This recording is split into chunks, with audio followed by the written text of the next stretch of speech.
ভাই খাওয়ান পাচ্ছেন ঠিক মতো? খাবার কেমন হয়েছে ভাই? আলহামদুলিল্লাহ। আচ্ছা, আপনি মেয়ে পক্ষ না ছেলে পক্ষের ভাই? আমি মেয়ে পক্ষ। মেয়ে পক্ষের লোক? আরে এখন ছেলে পক্ষ। আপনি তো দেখলাম গেটের পিছনে ছিলেন, গেট ধরলেন, তখন আপনি ছেলে পক্ষের পিছনে ছিলেন। আপনার অভিমত কেমন ভাই? আমি দুই পক্ষে অভিমত অসাধারণ ভাই। আমার মনে হয় তো আপনি সায়েন্সের লোক ভাই। আমি তো মুসলমানই দাওয়াত নাই। ও ভাই, আমি তো ভুলে গেছি। আচ্ছা রাজু ভাই কেমন আছেন?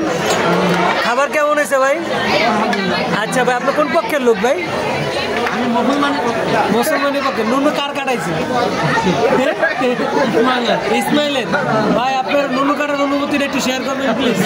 আমি না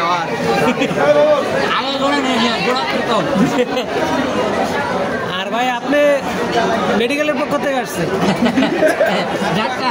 জি ভাই, আমরা আসছি এখানে। আচ্ছা ভাই, আপনি একটা কথা কন আমার, আপনার পুরানো অভ্যাস কে এখনো চেঞ্জ হইব না ভাই? লাস্ট বার যে আমি খাইতে গেছিলাম তখন আপনি ছিলেন, এবার খাইছি, এবার আপনি আছেন, তাই নাকি? আপনার লগে কি এই লোকটা প্রত্যেকবার নিয়ে? জি ভাই, ভাই মেডিকেলের মান সম্মান রক্ষার্থে একটু ভালো কাজ করে। গতকালকে রাত 12টা বাজে তখনও দেখছি খাইতে, হ্যাঁ, ছেলের পক্ষ বাসায় এখনো এইখানে আইসে মানে আছে। ভাই এরা তো উভয় পক্ষ। উভয় পক্ষ, উভয় পক্ষ।